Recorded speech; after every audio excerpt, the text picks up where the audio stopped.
1986, The Legend of Zelda lands in the United States. And a kid version of me picks up a gold cartridge that would rewire the way I think about story for the rest of my life. I've played every one since. Ocarina of Time in high school. Breath of the Wild while working in the Pentagon. Tears of the Kingdom last year as an adult, still checking behind waterfalls. I'm not confessing a hobby here, I'm telling you where I went to school.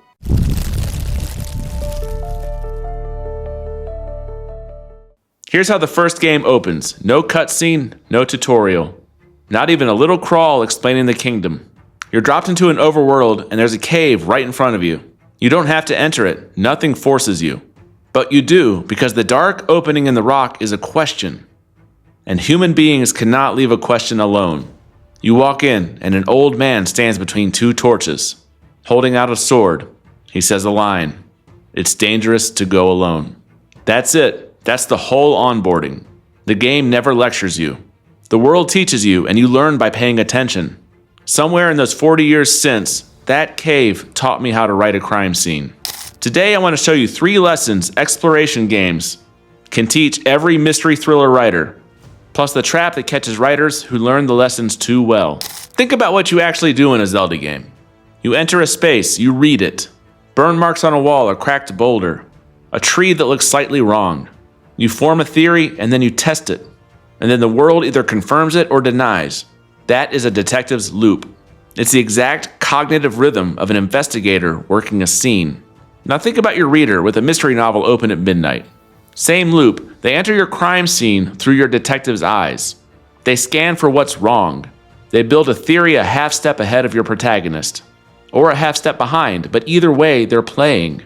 Games like Zelda train players in this rhythm, without a single word of instruction. And 40 years of game design have refined it into a science. Crime readers want the same experience on the page. Our job is to build it, and the game designers already left the blueprints.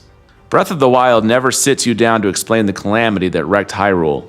It shows you rusted guardians, half buried in fields, collapsed houses, a ruined castle on the horizon, 100 years of catastrophe delivered through scenery. The world is the exposition. For crime writers, this is the show, don't tell of the setting. A murder scene shouldn't need a paragraph of history. The unwashed dishes, the dead houseplants, the mail stacked by the door. Let the room testify. Your victim's kitchen can tell more about a marriage in trouble, faster than any flashback. In The Moth, Jolene reads the hollers in the back roads of Allegheny County that way. Shuttered storefronts on the main drag. Farming equipment rusting in fields that nobody works anymore. The setting carries the county's decline so narration doesn't have to. And by the time the crimes surface, the reader already understands the desperation beneath them. The county told them. If that reframe is useful, hit like and subscribe. Fireside Writer is where writers steal craft from anywhere. Every subscriber helps keep this channel going. Okay, lesson 2. Return of the Obra Dinn hands you a whole ship's worth of corpses. But every identification comes down to one detail. A tattoo, a hammock number, an accent. The game gives you 60 dead sailors and trusts you to solve every fate from fragments. And it works because each fragment is chosen with surgical precision, where a note scrawled in a margin centuries ago can hang a man in the present of the story. The lesson is precision. One perfect object beats 10 vague ones. In your crime scene, resist the urge to inventory the room. I see this constantly in manuscripts. The writer describes the carpet, the curtains, the wallpaper, and the furniture. And somewhere in the pile sits the actual clue, suffocated by decoration. Pick the single object that carries the weight and give it room to breathe. In Redacted, an old note Jeff rereads does more work than any page of grief could. The reader knows it matters because Jeff keeps returning to it. And I never had to say the word grief at all. One object, fully loaded, and the reader leans in. Breath of the Wild hands you Zelda's memories, out of order, and lets you feel the emotional story. Fall into place on your own. The game trusts you to hold 12 scattered scenes in your head and assemble a tragedy from them. You did the work, so the ending belongs to you. Mystery lives on this, cold cases especially. The 50-year Vietnam thread in Redacted, and the reader gets the detective's high of assembling the clues. You don't owe the reader chronological hand-holding when the reassembly is the pleasure. But look, if you lean too hard into this, and every scene reads like a video game fetch quest, where each object is suspiciously meaningful. You've read this scene. The detective enters the apartment and the prose slows down, focusing on exactly one item, a photograph angled just so, and the reader hears the game show ding. Clue acquired. The mystery dies right there, because the writer pointed at the answer while pretending not to. Go too subtle in the other direction and the clue vanishes entirely, and when the reveal comes, the reader feels cheated instead of delighted.